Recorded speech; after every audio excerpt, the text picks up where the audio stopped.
Welcome to Sims hospital Vadapalani வழங்கும் hello doctor. இன்னைக்கு நம்ம நிகழ்ச்சியில இஎன்டி ஸ்பெஷலிஸ்ட் டாக்டர் நட்ராஜ் அவர்கள் இருக்காங்க. காது மூக்கு தொண்டை சம்பந்தமான பிரச்சனைகளை பத்தி எல்லாம் தான் நம்ம டிஸ்கஸ் பண்ண போறோம். Good morning doctor. Good morning doctor, இன்னைக்கு பாத்தீங்கன்னா பல பேருக்கு இருக்கக்கூடிய பிரச்சனையே கொரட்டை தான். ஸோ அந்த கொரட்டை எதனால வருது, அதுக்கு ஏதாவது அட்வான்ஸ் ட்ரீட்மெண்ட்ஸ் இருக்கு, அதை பத்தி எல்லாம் சொல்லுங்க. கொரட்டை வந்து இவ்வளோ நாள் ஒரு சோஷியல் ப்ராப்ளமாக தான் இருந்தது. கொரட்டை ஏன் வருதுன்னா த்ரோட் அந்த தொண்டை பகுதியில் ஏதாவது அடைப்பு இருந்தால் அந்த மாதிரி மூச்சு விடும்போது சத்தம் வரும். நம்ம ப்ரீத் பண்ணும்போது நோஸ் வழியாக சீராக மூச்சு வந்ததுன்னா சவுண்ட் எதுவுமே வராது. ஆனால் அந்த நோஸில் ஏதாவது பிளாக் இருந்து இல்லை தொண்டை பகுதியில் அடைப்பு இருந்து மூச்சு விடும்போது அது தடைப்பட்டுச்சுன்னா இல்லை அந்த சதைகள் கொஞ்சம் வைப்ரேட் ஆகும்போது அந்த கொரட்டை சத்தம் ஏற்படுது. ரொம்ப மைல்டாக மினிமலாக இருக்கும்போது வெறும் அந்த சத்தம் மட்டும் தான் வரும். அதனால் வேறு பெரிய ப்ராப்ளம் இல்லை. அவங்க கூட ஸ்டே பண்ணவங்களுக்கு மட்டும்தான் அது தொந்தரவாக இருக்கும். ஆனால் அந்த அடைப்பு கொஞ்சம் ஜாஸ்தியாகி மூச்சு விடுறதே சில சமயம் தடைப்படுற அளவுக்கு வரும்.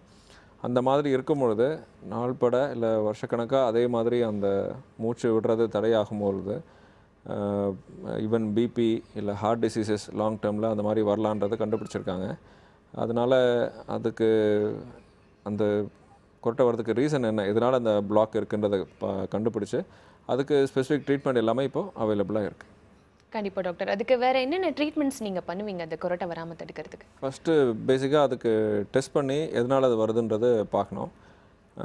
டெஸ்ட்டுன்றது 2 பேசிக் டெஸ்ட் இருக்குது. ஸ்லீப் ஸ்டடின்னு ஒன்று, அதாவது நைட்டு ஃபுல்லாக தூங்கும் பொழுது எலக்ட்ரோட்ஸ் இந்த இசிஜிக்கு கனெக்ட் பண்ணுறோம் இல்லையா, அது மாதிரி ஒயர் ஃபுல்லாக கனெக்ட் பண்ணி நம்ம மூச்சு விடுறது, நம்ம ஹார்ட் ரேட் அதெல்லாம் அது மெஷர் பண்ணி அந்த நைட்டு 7-8 மணி நேரம் தூங்கும் பொழுதும் அது ஃபுல்லாக மெஷர் பண்ணி அதை கம்ப்யூட்டரில் அந்த டேட்டாவை அனலைஸ் பண்ணி மூச்சு விடுறது எவ்வளோ சீராக இருக்குது, அது தடைப்படுதா, ஒரு மணி நேரத்துக்கு எத்தனை வாட்டி அது தடைப்படுது, ஆக்சிஜன் வந்து டிஷ்யூஸுக்கு கரெக்டாக போகுதா, ஆக்சிஜன் கம்மியாகுதா, அது எவ்வளோ நேரம் கம்மியாகுது, எவ்வளோ பர்சன்டேஜ் கம்மியாகுது, இதெல்லாம் நம்ம அனலைஸ் பண்ணி இது வந்து மைல்டாக இருக்கா, மாட்ரேட்டாக இருக்கா, சிவியராக இருக்கான்னு நம்ம டெஸ்ட் பண்ணுவோம். இது பார்த்துட்டு இதுக்கு வந்து ட்ரீட்மெண்ட் தேவையா, இல்லை மைல்டாக இருந்தால் வெறும் ட்ரீட்மெண்ட் இல்லாமல் மேனேஜ் பண்ணிக்கலாமான்றதை பார்க்கலாம். அது இல்லாமல் ஸ்லீப் எண்டோஸ்கோப்பின்னு ஒரு டெஸ்ட் இருக்குது. அதாவது இன்ஜெக்ஷன் மூலமாக தூங்குறதுக்கு ஒரு மருந்து கொடுத்துட்டு பேஷண்ட்டை தூங்க வச்சுட்டு மூக்கு வழியாக ஒரு சின்ன டியூப் கேமரா உள்ளே செலுத்தி எண்டோஸ்கோப் வழியாக எந்த இடத்துல அடைப்பு ஏற்படுது அவங்க தூங்க வச்சுட்டு அந்த கொரட்டை சத்தம் வரும்பொழுது எந்த இடத்துல அந்த அடைப்பு இருக்குது, எதனால் அந்த வைப்ரேஷன் ஆகுது அப்படின்றத பார்க்கலாம். இந்த 2 டெஸ்ட்டும் பண்ணால் எவ்வளோ சிவியராக இருக்குது, அதை எங்கே அடைப்பு இருக்குன்றதை பார்த்துட்டு அதுக்கு வெறும் மருந்து மாத்திரைகளா இல்லை வெறும் வெயிட் ரிடக்ஷனா இல்லாட்டி அறுவை சிகிச்சை எதுவும் தேவையான்றதை நம்ம டிசைட் பண்ண முடியும். கண்டிப்பா டாக்டர். இப்போ ஒரு நேயர் இருக்காங்க, பார்த்துடலாம். வணக்கம். Hello doctor. வணக்கம், நான் பிரதாபன் சேலையில இருந்து பேசுறேன். டாக்டர் கிட்ட பேசுங்க பிரபாகரன். ஹலோ. ஹலோ, சொல்லுங்கள். வணக்கம் டாக்டர். வணக்கம், சொல்லுங்கள். எனக்கு காதுல ஒரு முதல்ல அந்த பட்ஸ் யூஸ் பண்ண பழக்கம், அதுல இன்ஃபெக்ஷன் ஆகி சின்ன ஹோல் இருக்கு அப்படின்னு சொன்னாங்க. சரிங்க. அதுக்கப்புறம் எனக்கு அடிக்கடி சளி பிடிக்குது. சளி பிடிச்சா கிட்டத்தட்ட 2 months 3 months கூட போகவே மாட்டேங்குது, சளி வந்துகிட்டே இருக்கு. சரிங்க. காதுல நான் குளிக்கும் போது பஞ்சு வச்சுட்டு அந்த ஜஸ்ட் கிரீம் மாதிரி தடவிக்கிறேன். சரிங்க. தண்ணி உள்ள போகாம இருக்கிறதுக்கு. ஓகேங்க. சப்போஸ் அதே மீன் சமயங்களில் தண்ணி போச்சுன்னா இந்த ப்ராப்ளம் வருதா? சம்மர் சீசன் ஐ மீன் ரொம்ப வேர்த்தாலும் வருது. ஓகே. மழை நேரங்கள்லையும் வருது. என்ன பண்றது? அதுக்கு ஏதாவது பெர்மனன்ட் சொல்யூஷன் இருக்கா டாக்டர்? ஓகே, நீங்கள் சொன்னது இப்போ 2 டிஃப்ரெண்ட் ப்ராப்ளம் சொல்லியிருக்கீங்க. ஒன்று இந்த காது, அதாவது இயர்ட்ரம் காது ஜவ்வில் ஒரு ஓட்டை இருக்குதுன்னு சொன்னீங்க. அந்த ஓட்டை வந்து ஃபஸ்ட்டு இன்ஃபெக்ஷனால் ஏற்படலாம். சளி அதிகமாகி இன்ஃபெக்ஷனால் அது ஏற்படலாம். அது மாதிரி இன்ஃபெக்ஷனால் ஏற்பட்டுச்சுன்னா முதல்ல ட்ரீட்மெண்ட் எடுத்தாலே அந்த ஹோல் வந்து க்ளோஸ் ஆகிடும். அப்படி இல்லாமல் நீங்கள் சொல்ல மாதிரி இந்த ஹோல் பர்மனெண்ட்டாக இருந்ததுன்னா அது அறுவை சிகிச்சை ஆப்ரேஷன் பண்ணி தான் அதை ஃபுல்லாக க்ளோஸ் பண்ண முடியும். ஆப்ரேஷன் பண்ணாத பட்சத்தில் இந்த மாதிரி குளிக்கும் போதோ இல்லை வேறு எப்படியாவது காதுக்குள்ளே தண்ணி போனாலோ இல்லாட்டி சளி பிடிச்சாலோ காதுலேருந்து தண்ணியோ சீல் மாதிரி வரலாம். காது கேட்குறது குறையலாம். நாளடைவில் இது திருப்பி தொந்தரவு கொடுக்கலாம். அதனால் இதுக்கு பர்மனெண்ட் ரிலீஃப்னால் காதுக்கு ஆப்ரேஷன் பண்ணுறது தான். ஆனால் அடிக்கடி சளி வருதுன்னு சொன்னீங்க. அது வந்து காது ப்ராப்ளம்னால அந்த சளி தொந்தரவு கிடையாது. சளி தொந்தரவு தான் காஸ். அதனால தான் காதில் ப்ராப்ளம் வந்திருக்கு. சளிக்கு வந்து அலர்ஜி காரணமாக இருக்கலாம். நிறைய டஸ்ட் எக்ஸ்போஷர் இருக்குது, நிறைய ட்ராவல் பண்ணிங்கன்னா அலர்ஜி காரணமாக இருக்கலாம். அப்படி இல்லை மூக்கில் இந்த சைனஸ் ஓப்பனிங்ஸில் ஏதாவது பிளாக் இருந்து அடைப்பு இருந்து அதனால் அந்த மாதிரி அடிக்கடி சளி ஏற்படலாம். எதனால் இந்த சளி அடிக்கடி வருதுன்றதை ஐடென்டிஃபை பண்ணி அதுக்கு ட்ரீட்மெண்ட் எடுத்தால் இது சரியாயிடும். ஆனால் இயருக்கு வந்து லாங் டேர்ம் பர்மனெண்ட் ரிலீஃப்க்கு ஆப்ரேஷன் பண்ணுறது தான் நல்லதுங்க. கால் பண்ணதுக்கு நன்றி. Next caller. வணக்கம். Hello doctor. ஹலோ வணக்கம் சார், உங்களுடைய பேர் எங்க இருந்து பேசுறீங்க? என் பேர் சண்முகம்மா, வேலூர்ல இருந்து பேசுறேம்மா. ஓகே, டாக்டர் கிட்ட பேசுங்க சார். சொல்லுங்கம்மா. Good morning sir. Good morning, சொல்லுங்க சார். எனக்கு மூக்குள்ள அலர்ஜி ஆகி கொஞ்சம் எண்டோஸ்கோபி போட்டு பார்த்தாங்க சார். சரிங்க. அத உள்ள ஃபுல்லா அலர்ஜி ஆயிருக்குன்னு சொல்லிட்டு அல்ஜிரான்ற டேப்லெட்ஸ் 90 டேப்லெட்ஸ் கொடுத்துக்கிறாங்க. சரிங்க. இது காது வலி என்னால முடியல. சரிங்க. அதனால காது வலி வருதா? ஓகே. தலைவலியும் அப்பப்போ வருது, அதனால தலைவலி வருமா? சரிங்க. எனக்கு அது புரியல சார். கொஞ்சம் தலைவலியும் காது வலியும் அதிகமா இருக்கு. ஓகே. அந்த அல்ஜிரான்ற மாதிரியும் ஸ்ப்ரே ஒன்னு கொடுத்துக்கிறாங்க சார். ஓகே. அது காலையில ஸ்ப்ரே பண்ணணும், நைட்ல இந்த அல்ஜிரா மாத்திரை போடணும். ஓகே. ஓகே. அதனால இப்ப எனக்கு ஒரு மாசமா யூஸ் பண்ணிக்கிறேன் சார். ஓகே. இப்ப காது வலி தான், தலைவலி கொஞ்சம் சுமாரா இருக்கு, காது வலி அடிக்கடி வருது சார். ஓகே. இல்லை, இந்த மூக்கில் அலர்ஜி இருந்தால் அடிக்கடி சளி வர்றதுக்கு வாய்ப்பு இருக்குது. மூக்கிலேருந்து தனியாக வரலாம், தும்மல் வரலாம், செகண்டரியாக சைனஸில் இன்ஃபெக்ஷன் வந்து சைனசைட்டிஸ் வந்து அடிக்கடி சளி பிடிக்கலாம். அந்த மாதிரி இருக்கும் பொழுது தலைவலியோ அந்த இன்ஃபெக்ஷன் வந்து காதுக்கு பரவுனா காதில் வலியோ இதனால் ஏற்படலாம். இதுக்கு வந்து அந்த பேசிக் அலர்ஜியை வந்து நம்ம ட்ரீட் பண்ணணும். அலர்ஜி காமனாக வர்றதுக்கு ரீசன் வந்து நம்ம பகுதிகளில் டஸ்ட் எக்ஸ்போஷர் தான். ரொம்ப அந்த தூசி, இந்த பொல்யூஷன், ஏர் பொல்யூஷன்னால தான் வருது. ஸோ அந்த இதை அவாய்ட் பண்ணால் ஓரளவுக்கு இந்த மெடிசன் ரிக்குவயர்மெண்ட் குறையும். ஆனால் அந்த அலர்ஜிக் டெண்டன்சி வந்து ஒருத்தரோட பேசிக் நேச்சர், நம்ம ஜீன்ஸ்லேயே அது இருக்குது. சில பேருக்கு ஜாஸ்தி அலர்ஜி வரும், சில பேருக்கு கம்மியாக வரும். அந்த அலர்ஜிக் டெண்டன்சியை நம்ம ட்ரீட் பண்ண முடியாது. ஆனால் அந்த அலர்ஜியால் வர தொந்தரவுகளை கண்டிப்பாக நம்மளால் மெடிசனில் கண்ட்ரோல் பண்ண முடியும். நீங்கள் சொன்ன மாதிரி மாத்திரை கூட இந்த மூக்கில் அடிக்கிற ஸ்ப்ரே இதெல்லாம் ஒரு 2-3 மாதம் தொடர்ந்து யூஸ் பண்ண வேண்டியிருக்கும். சில பேருக்கு 6 மாதம் 1 வருஷம் கூட அந்த ஸ்ப்ரே தேவைப்படலாம். அதில் நல்லா கண்ட்ரோல் ஆகிடும். சில சமயம் கண்ட்ரோல் ஆன பிறகு நிறுத்திட்டு திருப்பி ஒரு 3 மாதமோ 6 மாதமோ கழித்து திருப்பி யூஸ் பண்ணுற மாதிரி இருக்கும். இன்டர்மீடியண்ட்டாக அது மாதிரி யூஸ் பண்ண வேண்டியிருக்கும். எப்படி இருந்தாலும் மெடிசின்ஸில் அதை நல்லா கண்ட்ரோல் பண்ண முடியும். அந்த காது வலியும் சரி, தலைவலியும் சரி கண்டிப்பாக உங்களுக்கு சரியாயிடும். இதை பற்றி நீங்கள் வரி பண்ண வேண்டியதில்லை. கால் பண்ணதுக்கு நன்றி சார். Next caller. வணக்கம். Hello doctor. ஹலோ, என் பேர் பிரேமாங்க. எங்க இருந்துமா பேசுறீங்க? ஈரோட்ல இருந்து பேசுறேங்க. டாக்டர் கிட்ட பேசுங்க பிரேமா. சரி. வணக்கம்மா, சொல்லுங்க. ஹலோ டாக்டர், எனக்கு காது ஆபரேஷன் பண்ணேங்க டாக்டர். சரிங்க. இப்போ ஒரு 5 வருஷம் இருக்குங்க ஆபரேஷன் பண்ணி. ஆபரேஷன் பண்ணதுல இருந்தே ஒரு சைடு வலது காது தான் ஆபரேஷன் பண்ணுச்சு. அந்த சைடு வலிக்குது. சரி. அடிக்கடி தலை வலிக்குதுங்க. அப்புறம் காதுல இருந்து இப்படி மூக்கு அடைச்சிட்டு காத்து வந்து இந்த பக்கம் வருதுங்க, மூக்கு அடைச்சுக்கிட்டா. காதில் எதுக்காக ஆப்ரேஷன் பண்ணாங்க? என்ன தொந்தரவுக்காக ஆப்ரேஷன் பண்ணாங்க? ஓட்டையா இருக்குதுன்னு தாங்க சார் ஆபரேஷன் பண்ணாங்க. சரி, ஓகே. காது ஆப்ரேஷன் பண்ண பிறகு காதில் வலி வர்றது ரொம்ப ரொம்ப அன்யூஷுவல்மா, அதனால வலி வராது. இப்போ ஆப்ரேஷன் பண்ண பிறகும் சீல் மாதிரி எதுவும் வருதா? ஓகே, லைன்ல நினைக்கிறேன். ஸோ வடிதுங்க, அடிக்கடி காது வந்து ஊறுதுங்க, பயங்கரமா புருன்னு ஊறுற மாதிரி இருக்கு. ஓகே. இல்லை, இப்போ காதுக்கு ஆப்ரேஷன் பண்ண பிறகு அது யூஸ்வலாக பர்மனெண்ட் ரிலீஃப் இருக்கும். அதுக்கப்புறம் சீல் வருதோ இன்ஃபெக்ஷன் ஆகிறதோ ரொம்ப அன்லைக்லி. ஆனால் நீங்கள் சொல்ல மாதிரி சளி அடிக்கடி பிடிச்சா காதில் திருப்பி இன்ஃபெக்ஷன் வர்றதுக்கு வாய்ப்பு இருக்குது. அதனால் அந்த சளியை ஃபஸ்ட்டு இப்போ காதில் இருக்க இன்ஃபெக்ஷனை ட்ரீட் பண்ணிவிட்டு சளி எதனால் ரிப்பீட்டடாக பிடிக்குதுன்னு பார்க்கணுமா. அதுக்கு அலர்ஜியாக இருந்தால் அந்த அலர்ஜிக்கு கொஞ்ச நாள் ட்ரீட்மெண்ட் எடுக்க வேண்டியிருக்கும். ஆப்ரேஷனால் காது வலியோ காதில் வேறு எதுவும் பிரச்சனைகளோ வராதுமா. லாங் டர்மாக இந்த காதில் சீல் வர பிரச்சனை இருந்தால் ஆப்ரேஷன் பண்ணுறது தான் நல்லது. கால் பண்ணதுக்கு நன்றி. Next caller. வணக்கம். Hello doctor. மேடம், நான் சென்னையில இருந்து மேடவாக்கத்துல இருந்து பேசுறேன். உங்களுடைய பேர் என்னம்மா? என்னோட நேம் சரஸ்வதி. சரஸ்வதி, டாக்டர் கிட்ட பேசுங்க. Okay, good morning doctor. Good morning, சொல்லுங்க.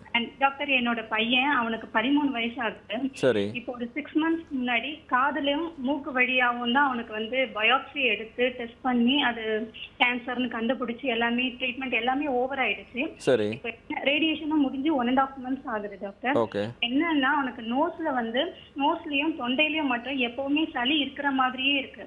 ஓகே. எப்பவுமே அந்த ஸ்னீசிங் வந்துகிட்டே இருக்கு அவனுக்கு. ஈயோஃபில் 4ன்னு சொல்லிட்டு நைட்டு மாத்திரம் ஒரு டேப்லெட் கொடுங்கன்னு சொல்லியிருக்காங்க. 15 daysக்கு ஆல்மோஸ்ட் முடிய போகுது. ஆனாலும் அது சேம் அப்படியே தான் டாக்டர் இருக்கு, இன்னும் குறையவே இல்லை. இதுக்கு நான் மேற்கொண்டு நான் என்ன பண்ணணும்? இஎன்டி டாக்டர் தான் பார்க்கணுமா இல்ல ஆன்காலஜி டாக்டரே தான் பார்க்கணுமா? இல்லை, இந்த கேன்சர் வந்து எங்கே இருந்ததுமா? நேசோஃபேரிங்ஸில் இருந்ததா? எந்த இடத்துல இருந்தது? நேசோஃபேரிங்ஸ்ல இருந்து காதுல இருந்தும் மூக்குல இருந்து தான் அந்த பயோப்சி டெஸ்ட் எடுத்தாங்க. ஓகே. அது நேசோஃபேரிங்ஸில் இருந்தால் தான் அந்த மாதிரி மூக்குலையும் அஃபெக்ட் ஆகும், காதுலையும் அஃபெக்ட் ஆகிறதுக்கு வாய்ப்பு இருக்குது. இது வந்து யூஸ்வலாக ரேடியேஷனில் நல்லா கண்ட்ரோல் ஆகிடுமா? லாங் டர்மாக யூஸ்வலாக ப்ராப்ளம் இருக்காது. ஆனால் ரேடியேஷனோட எஃபெக்ட்ஸ்னால இந்த மாதிரி சளி ரிப்பீட்டடாக வர்றது செவரல் மந்த்ஸ் இருக்கும். ரேடியேஷன் முடிஞ்சே நீங்கள் 5-6 மந்த்ஸ் ஆயிடுச்சுன்னு சொன்னீங்க. இன்னொரு ஃபியூ மந்த்ஸ்க்கு இந்த ப்ராப்ளம் இருக்கலாம். 3 மந்த்ஸ்லேருந்து 6 மந்த்ஸ் வரைக்கும் இந்த ப்ராப்ளம் இருக்கலாம். அந்த ரேடியேஷனோட எஃபெக்ட் வந்து நல்லா வேர் அவுட் ஆன பிறகு இந்த ப்ராப்ளம் சரியாயிடும். நீங்கள் ஏன்டி டாக்டரை பார்த்தீங்கன்னா அதுக்கு சிம்டமேட்டிக் ட்ரீட்மெண்ட் எடுத்து சரியாயிடும். ஏன்னா அந்த ரேடியேஷன் கொடுக்கும்போது கேன்சர் செல்ஸ் இல்லாமல் நார்மல் செல்ஸும் அஃபெக்ட் ஆகும். அதனால் அது கொஞ்சம் அந்த லோக்கலாக அந்த இம்யூனிட்டி குறையும், கொஞ்சம் அடிக்கடி இன்ஃபெக்ஷன் வரதுக்கு வாய்ப்பு இருக்குது. பட் இது டெம்பரரி தான். ஒரு யூஸ்வலாக 6 months to 1 year அந்த ரேடியேஷனோட எஃபெக்ட் வேர் அவுட் ஆகிடும். அதுக்கப்புறம் ப்ராப்ளம் இருக்காதம்மா. நீங்கள் இஎன்டி சர்ஜனை பார்த்தீங்கன்னா அவங்க கைட் பண்ணுவாங்க. கால் பண்ணதுக்கு நன்றிம்மா. Next caller. வணக்கம். Hello doctor. ஹலோ வணக்கம்மா. உங்களுடைய பேர் எங்கேருந்து பேசுறீங்க? நான் திருச்சியில இருந்து பேசுறேன் மேடம். டாக்டர் கிட்ட பேசுங்க. Good morning doctor. Good morning, சொல்லுங்கள். சார் என்னோட ஹஸ்பண்டுக்கு 27 ஏஜ் ஆகுது. சரிங்க. மூக்குல தசை வளர்ச்சி அப்படின்னு சொல்லியிருக்காங்க. சரி. அதுக்கு டேப்லெட் எல்லாமே கொடுத்தாங்க. அந்த டேப்லெட்லாம் சரியாகலன்ட்டு வேற டேப்லெட் எல்லாமே மாற்றி கொடுத்துட்டாங்க. சரி. அப்புறம் ஸ்ப்ரே ஒன்று கொடுத்தாங்க. அந்த ஸ்ப்ரே அடிச்சா மட்டும் அப்போதைக்கு நல்லா இருக்கும், மறுபடியும் அடுத்த நாள் அடைக்கும், மறுபடியும் அதே ஸ்ப்ரே கண்டினியூ பண்ணாங்க. சரி. இப்போ எவ்வளோ மாத்திரை சாப்பிட்டாலும் அந்த ஸ்ப்ரே அடிச்சாலும் மறுபடியும் அந்த மூக்கடைப்பு இருக்குது டாக்டர். ஓகே. ஸோ இதுக்கு பெர்மனன்ட் கியூர் எதுவும் இருக்கா டாக்டர்? இல்லை, இப்போது சாதாரண பாலிப்ஸ்ன்னு சொன்னாங்களா? என்ன பேர் சொன்னாங்க தெரியுமா? பேர் எதுவும் தெரியல டாக்டர். தெரியல. ஏன்னா சதவடன்றது ரொம்ப காமனாக யூஸ் பண்ணுற டேர்மா. நோஸில் அந்த நடுவில் இருக்க அந்த தண்டு செப்டம்னு சொல்லுவோம். அந்த தண்டுவடம் வளைஞ்சிருந்தா கூட அது சத வளர்ந்துருக்குன்னு சொல்கிறாங்க. அப்படி இல்லாமல் அலர்ஜினால சும்மா அந்த டிஷ்யூஸ் வீங்கி இருந்தால் அதையும் வந்து சத வளர்ந்துன்னு சொல்கிறாங்க. ஸோ இந்த மாதிரி இதுக்கு முக்கால்வாசி ஆப்ரேஷன் இல்லாமல் மெடிசின்ஸ்லேயே சரியாயிடும். அது இல்லாமல் அலர்ஜினால் சத கட்டியே ஃபார்ம் ஆகும். அதுக்கு பேர் பாலிப்ஸ்ன்னு பேர். வெள்ளை கலர் நம்ம அந்த நுங்குல உள்ளே இருக்கோம்ல, அந்த மாதிரி கன்சிஸ்டன்சியில் அது இருக்கும். ஒரு மாதிரி கிரேஷ் ஒயிட் கலரில். அந்த மாதிரி வந்து மூக்கு ஃபுல்லாக வளர்ந்து அடைச்சிருந்தா அதுக்கு வந்து ஆப்ரேஷன் பண்ணி அந்த சதையை வந்து ரிமூவ் பண்ண வேண்டியிருக்கும். பட் அதுக்கு வர்றதுக்கு காரணம் வந்து அலர்ஜி தான். அதனால் அந்த சதையை ரிமூவ் பண்ண பிறகு திரும்பி வராமல் இருக்கிறதுக்கு அலர்ஜிக்காக இந்த நீங்கள் சொன்ன மாதிரி மாத்திரைகளும் ஸ்ப்ரேயும் எடுக்க வேண்டியிருக்கும். ரொம்ப ஏர்லி ஸ்டேஜஸ்னால் வெறும் மாத்திரை இல்லை ஸ்ப்ரேலேயே சரியாயிடும்.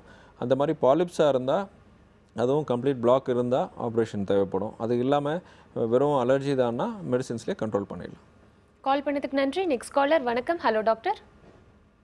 வணக்கம். ஹலோ வணக்கம்மா. உங்களுடைய பேர் எங்கேருந்து பேசுகிறீங்க? நான் திருப்பூர்லேருந்து பேசுகிறேங்க. என் பேர் சுகந்தி. சுகந்தி, டாக்டர் கிட்ட பேசுங்க. Good morning sir. Good morning, சொல்லுங்கள். சார் எனக்கு ஒரு 5 years வந்து காதில் இறைச்சல் இருந்துகிட்டே இருக்குங்க சார். சரிங்க. ஆனால் இடையில பேபி கன்சீவ் ஆனும்போது அந்த ஸ்டாப் ஆயிடுச்சுங்க சார், அந்த இறைச்சல் இல்லாமல் இருந்துச்சு. சரி. அப்புறம் ஒரு 3 months இருக்க மாட்டேங்குது, திருப்பி இறையுது. ஓகே. இப்படிமா இருக்குங்க சார். ஆனால் அந்த இறையிற டைம் வந்து காதுக்கு பின்னாடி கை வச்சு அழுத்தணும்னா அந்த இறைச்சல் நின்று போயிருங்க சார். Okay okay. இதுக்கு டெஸ்ட் எதுவும் பண்ணியிருக்கீங்களாம்மா ஏற்கனவே? டாக்டர் கிட்ட காமிச்சிருக்கீங்க? பிளட் டெஸ்ட் இதெல்லாம் எடுத்தோம் சார், எதுவுமே இல்லை, நார்மலாக தான் இருக்குது, எதுவுமே ப்ராப்ளம் இல்லை அப்படின்னு சொல்கிறாங்க சார். இல்லை, காதுக்கு டெஸ்ட் பண்ணியிருக்காங்களா இது வரைக்கும்? பண்ணியிருக்கேங்க சார். டெஸ்ட்டில் என்ன இருந்ததுமா தெரியுமா? எல்லாம் சவ்வு எல்லாமே நல்லா இருக்குது அப்படின்னு சொல்கிறாங்க சார். ஓகே. இல்லை, காதில் இறைச்சல் வந்து யூஸ்வலாக காது கேட்குறது கொஞ்சம் கம்மியானால் அது மாதிரி வரும். அதுக்கு வந்து பல காரணங்கள் இருக்கலாம். அது வந்து சத்தம் கேட்குறது ரொம்ப ஒரு ஜென்ரல் சிம்டம். காது ஜவ்வில் ஏதாவது ப்ராப்ளம் இருந்தாலும் அது மாதிரி வரலாம். சளி பிடிச்சி காது அடைச்சிருந்தாலும் அது மாதிரி வரலாம். அது இல்லாமல் யூஸ்வலாக இந்த ஏஜ் குரூப் 20s 30s இருக்கிற லேடிஸ்க்கு வந்து இந்த ஓட்டோஸ்க்ளீரோசிஸ்னு ஒரு டிசீஸ் காமனாக வரும். அதில் என்னென்னா அந்த மிடில் இயரில் இருக்கிற ஒரு போன் வந்து ஹார்டாகி நம்ம சவுண்டுக்கு அது வைப்ரேட் ஆகாது. அப்போது அந்த சவுண்டு வந்து உள்ள நரம்புக்கு கண்டக்ட் பண்ணாது. அந்த மாதிரி இருக்கிறப்பவும் இந்த மாதிரி சத்தம் கேட்கலாம். அது இல்லாமல் ரேராக நரம்பு அஃபெக்ட் ஆகிருந்தாலும் இந்த மாதிரி காதில் சத்தம் கேட்கலாம். அதுக்கு வந்து காதுக்கு அந்த ஆடியோகிராம்ன்ற ஒரு டெஸ்ட் இருக்கும். அது பேசிக் டெஸ்ட்டு. அந்த காது கேட்குற தன்மை எவ்வளோ இருக்குது, அதில் நரம்பில் ப்ராப்ளமாக இல்லை வேறு என்ன ப்ராப்ளம்ன்றது அதை அசஸ் பண்ணிவிடுவாங்க. அதில் பார்த்தா எதனால் இந்த டினிட்டஸ்ன்னு இங்கிலீஷில் சொல்லுவோம், இந்த மாதிரி சவுண்ட் வர்றதுக்கு, அந்த சவுண்ட் வர்றதுக்கு ரீசன் என்னன்னு பார்த்துட்டு அந்த ரீசனை ட்ரீட் பண்ணால் தான் சரியாகும். யூஸ்வலாக காது கேட்குறது கொஞ்சம் கம்மியாக அதோட அசோசியேட் ஆகிருக்கும். அதை ட்ரீட் பண்ணால் இது சரியாயிடும். ஸோ அது அந்த பேசிக் டெஸ்ட் பண்ணாமல் வெறும் இதை வச்சு என்னால் அட்வைஸ் பண்ண முடியாது. கால் பண்ணதுக்கு நன்றி. Next caller. வணக்கம். Hello doctor. Hello, Jacintha from Sunguvarchatram. Doctor கிட்ட பேசுங்கம்மா. ஹலோ டாக்டர், எனக்கு தொண்டையில வந்து ஏதாவது இன்ஃபெக்ஷன் ஆச்சுன்னா ஒரே நம்சல் டாக்டர். சரிங்க. அது வந்து 2 காதுலயும் விரல் வச்சுக்கிட்டு நல்லா இது பண்ணா அந்த இது போகுது. ஏதாவது டஸ்ட் அலர்ஜி ஆனாலும் அந்த மாதிரி தான் ஆகுது. சரிங்க. அதுக்காக ப்ராப்ளம் வருமா டாக்டர்? ஆமாம், தொண்டையில் இரிட்டேஷன் மாதிரி இருக்குது, இல்லை அலர்ஜி இருக்குது, நோஸ்லேயும் அலர்ஜி இருக்குனாலும் காதில் டெஃபினட்டாக அதோட ரிஃப்ளெக்ஷன் இருக்கும். ஏன்னா த்ரோட்டும் இயரும் கனெக்டட், ரெண்டுக்கும் நடுவில் ஒரு டியூப் கனெக்ட் ஆகிருக்கு. அதனால் த்ரோட்டில் எந்த இன்ஃபெக்ஷன் வந்தாலும் ஈஸியாக இயருக்கு ஸ்ப்ரெட் ஆகிரும். அலர்ஜி வந்தாலும் அது மாதிரி ஸ்ப்ரெட் ஆகும். பட் காதை நீங்கள் அது மாதிரி கை வச்சு குறைஞ்சிங்கன்னா காது வந்து புண்ணாகி செகண்டரி இன்ஃபெக்ட் ஆகிறதுக்கு வாய்ப்பு இருக்குது. அதனால் காதை வந்து குறைய வேண்டாம், காதில் எதுவும் போடாதீங்க. இந்த அலர்ஜிக்கு நீங்கள் ட்ரீட்மெண்ட் எடுத்தால் அது வந்து சரியாயிடும். ரொம்ப அடிக்கடி வருதுன்னா ரெகுலர் மெடிசன் எடுக்க வேண்டியிருக்கும். அடிக்கடி இல்லாமல் எப்போது ஒரு வாட்டி தான் வருதுன்னா அப்போ மட்டும் அது டாக்டரை பார்த்து நீங்கள் மெடிசன் எடுத்தால் சரியாயிடும். கால் பண்ணதுக்கு நன்றி. Next caller. வணக்கம். Hello doctor. ஹலோ வணக்கம்மா, உங்களுடைய பேர் எங்கேருந்து பேசுகிறீங்க? என் பேர் சுகன்யா, இங்கே சென்னையிலேருந்து பேசுகிறேன். டாக்டர் கிட்ட பேசுங்க Sukanya. Good morning doctor. Good மார்னிங்மா, சொல்லுங்கள். நான் ஒரு 1 month பிஃபோர் இருக்கும் சார், வண்டியில ஒரு நாள் போயிட்டு வந்து காத்துல கவர் பண்ணாது போயிட்டோங்க சார். அதனால காது அப்படியே ரொம்ப வலிச்சுது, அப்படியே இதுவா இருந்தது. அப்புறம் டாக்டர் கிட்ட போனது கால் நீர் கோத்துட்டு இருக்கு அப்படின்னு சொன்னாங்க சார். அப்புறம் டேப்லெட் எழுதி கொடுத்தாங்க, ஆவி பிடிக்க சொன்னாங்க. ஆவி ஒரு 2 நாள் பிடிச்சா பிறகு பிடிக்க முடியல. இப்ப திடீர்னு இப்ப ஒரு 2 days-ஆ கொயின்னு ஒரு சவுண்ட் வருது. சில சமயம் நான் சுருக்குன்னு அப்படியே வலிக்குதுங்க சார். ஓகே. இல்லை, இது நீங்கள் சொல்கிறது கோல்டு அட்டாக்னால இருக்கிற மாதிரி தான் இருக்குது. சளி பிடிச்சதுன்னா அப்போ வந்து இந்த காதுக்கும் தொண்டைக்கும் நடுவில் இருக்க அந்த டியூப் வந்து சளினாலேயோ இல்லை அந்த இன்ஃபெக்ஷனாலேயோ அடைச்சிக்கிட்டு அந்த ஃப்ரீயாக வந்து அந்த ப்ரெஷர் ஈக்குவலைசேஷன் நடக்காது. அப்போது அந்த இயர் ட்ரம் வந்து ஃப்ரீயாக வைப்ரேட் ஆகாது சவுண்ட் கேட்கும் போது. அதனால் இந்த சத்தம் கேட்குறதுக்கு வாய்ப்பு இருக்குது. அது இல்லாமல் காதுக்குள்ளே சளி அடைச்சிருந்தாலும் இது மாதிரி சத்தம் கேட்கும். இது வந்து கோல்டு இருக்கும்போது எல்லாருமே எக்ஸ்பீரியன்ஸ் பண்ணுறது தான், ரொம்ப அன்யூஷுவல் கிடையாது. இது கோல்டை ட்ரீட் பண்ணால் அது சரியாயிடும். இதர் மெடிசன் எடுத்தோ இல்லாட்டி வெறும் மைல்டாக இருந்தால் அந்த ஆவி பிடிச்சா கூட அது சரியாயிடும். அந்த யூஸ்வலாக ஃபியூ டேஸ் தான் லாஸ்ட் ஆகும். அது ஒன்றும் மேஜர் ப்ராப்ளம் இல்லை, அதுக்காக வரி பண்ண வேண்டாம். கால் பண்ணதுக்கு நன்றி. Next caller. வணக்கம். Hello doctor. ஹலோ வணக்கம் சார், உங்களுடைய பெயர் எங்கேருந்து பேசுகிறீங்க? ஹலோ வணக்கம் சார், உங்களுடைய பெயர் எங்கேருந்து பேசுகிறீங்க? என் பேர் ஆப்தின் மேடம், நான் அதிராமபுரத்துலேருந்து பேசுகிறேன். டாக்டர் கிட்ட பேசுங்க. ஹலோ சார், வணக்கம் சார். வணக்கம், சொல்லுங்கள். சார், எனக்கு வந்து அலர்ஜி ப்ராப்ளம் 15 வருஷமா இருக்குது. சரிங்க. நானும் பல டாக்டர்கிட்ட பார்த்துட்டேன். டேப்லெட் சாப்பிட்டாக்க அந்த டேப்லெட் சாப்பிட்டு இருக்க டைம் மட்டும்தான் கிளியரா இருக்குது. ஓகே. அதுக்கப்புறம் என்னடாக்கா எகைன் அந்த டேப்லெட் ஸ்டாப் பண்ணோன்னே ப்ராப்ளம் வந்துருது. ஓகே. அது என்னடாக்கா இப்போ நான் வந்து லோக்கல்ல காமிச்சு மரம் அப்படியே வெளியூர் போய் ட்ரீட்மெண்ட் எடுக்க ரொம்ப சிரமமா இருக்குது. அப்பப்போ வரும்போது லோக்கல்ல பார்த்துட்டு இருக்கேன். ஓகே. பார்த்தீங்கன்னாக்கா அவங்களும் அங்கே போனாங்க, அந்த இன்ஜெக்ஷன் போடுறாங்க, டேப்லெட் தராங்க. அந்த இன்ஜெக்ஷன் டேப்லெட் ஒரு 1 week தான் கிளியரா இருக்குது. ஓகே. ஓகே. அப்புறம் என்னடாக்கா எகைன் வந்துருது. இப்போ வந்து அவாமிஸ் ஒரு ஸ்ப்ரே ஒன்று தந்துருக்காங்க டாக்டர். ஓகே. ஓகே. அந்த ஸ்ப்ரே வந்து யூஸ் பண்ணாக்கா அந்த தும்மல் நிக்குது. ஆனா அந்த அடிச்ச ஸ்ப்ரே அந்த ஒரு 12 hours தான் நிக்குது. அதுக்கப்புறம் எகைன் ஸ்டார்ட் ஆகுது. ஓகே. ஓகே. அதுக்கு என்ன சார் பண்ணா? நான் 15 வருஷமா ட்ரீட்மெண்ட் எடுக்கிறேன், கிளியராகவே ஆகுது. ஓகே.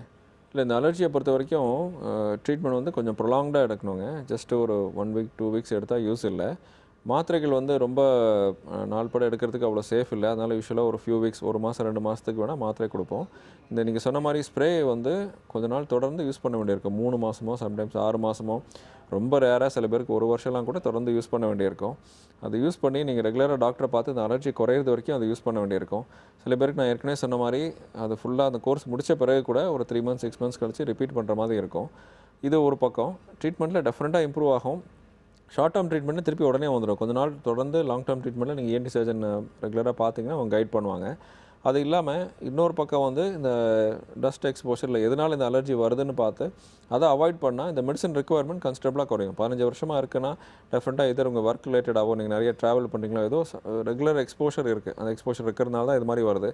அது என்னென்னு ஐடென்டிஃபை பண்ண முடிஞ்சு அதை நம்ம ட்ரீட் பண்ணால், அதை அவாய்ட் பண்ணால் சிக்னிஃபிகண்டாக அந்த மெடிசன் எவ்வளோ தேவைப்படுதுன்றது கன்சிடரபிளாக குறையும். கால் பண்ணதுக்கு நன்றி சார்.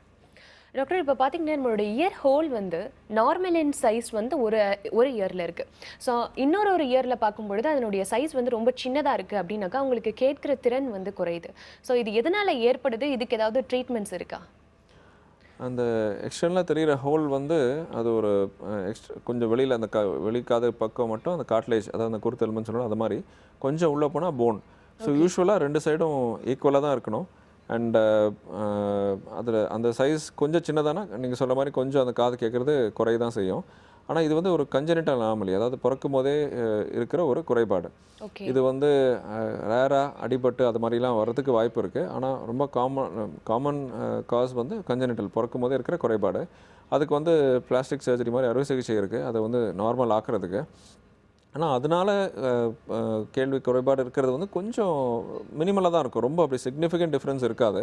கம்ப்ளீட்டாக க்ளோஸ்டாக இருந்தால் தான் ரொம்ப டிஃப்ரென்ஸ் இருக்கும். ஒரு பார்ஷியலாக ஒரு இதுக்கு அதுக்கு கொஞ்சம் தான் டிஃப்ரென்ஸ் இருக்குன்னா அதனால் ரொம்ப சிக்னிஃபிகண்ட் ஹியரிங் லாஸ் இருக்காது. அதுக்காக பண்ண வேண்டியது சர்ஜரி பண்ண வேண்டியது யூஸ்வலாக அவசியம் இருக்காது. கண்டிப்பா டாக்டர், நம்ம ஒரு சின்ன பிரேக் அப்புறம் தொடர்ந்து பேசலாம். சிம்ஸ் ஹாஸ்பிட்டல் வடபழனி வழங்கும் ஹலோ டாக்டர் நிகழ்ச்சியில் ஒரு சிறிய விளம்பர இடைவேளைக்கு பிறகு மீண்டும் சந்திப்போம்.